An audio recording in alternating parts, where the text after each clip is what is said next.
Bonsoir, bienvenue à tous dans l'actualité de ce jeudi.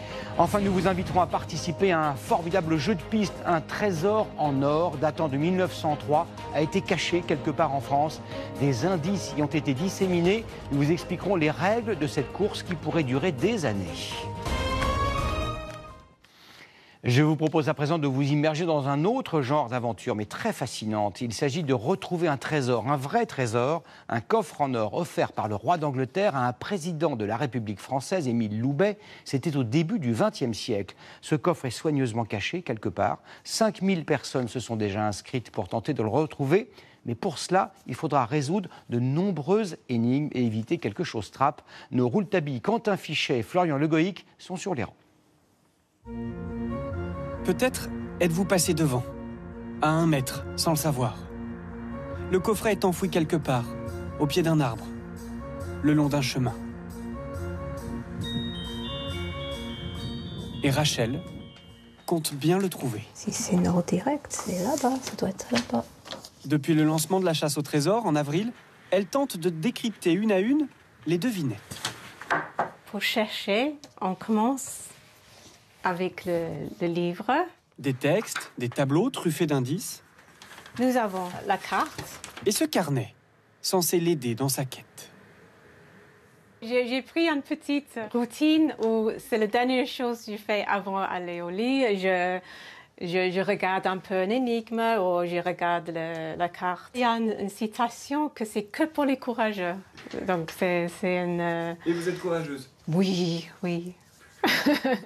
Cette Britannique vit près de Paris. Sa double culture pourrait bien être un atout.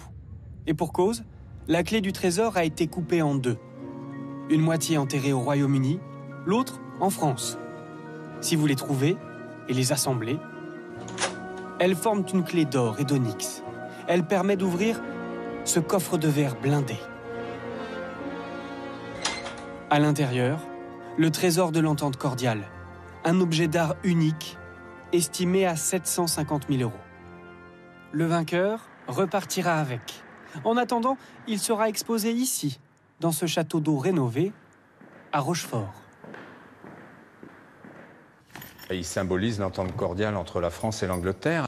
Plus précisément, l'amitié entre le roi Édouard VII et le président français Émile Loubet.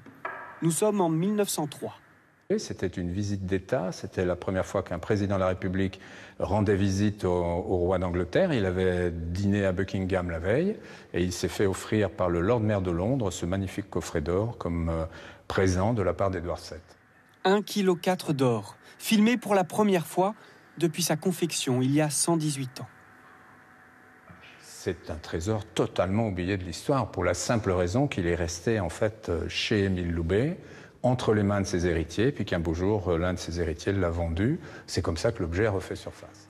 Michel Becker, créateur du jeu, n'en est pas à sa première chasse. Il est même à l'origine de la plus célèbre d'entre elles, la chouette d'or. Pour la gagner, il faut trouver sa réplique en bronze, enterrée quelque part en France. Des milliers de participants motivés, mais depuis 28 ans, rien. Elle reste introuvable. Ça m'étonne tous les jours. Je ne pensais pas qu'il y aurait un tel engouement, une telle durée, une telle histoire autour de la chouette. Pour inventer cette nouvelle quête, celle de l'entente cordiale, l'auteur s'est entouré de sa fille et d'un concepteur d'énigmes. Il faut tout envisager, y compris des traces qu'on peut voir de ci, de là. Il faut être attentif à tout. 1 an de travail pour inventer une intrigue en 9 chapitres. On commence toujours par le point final, donc le lieu. On définit la zone, on définit le spot, et puis après on construit la chasse à l'envers. Chez Rachel, cette recherche a pris des allures de mission familiale. Elle traque la partie du trésor caché en France. Sa sœur et son frère, anglais, s'occupent de la partie britannique. On est très complémentaires, chacun son domaine. Rachel est bilingue, Gavin c'est l'histoire, l'architecture, et moi, j'adore les puzzles, le cryptage. Mais cela suffira-t-il ? Les auteurs de la chasse espèrent que la clé du coffre sera trouvée dans les 3 prochaines années.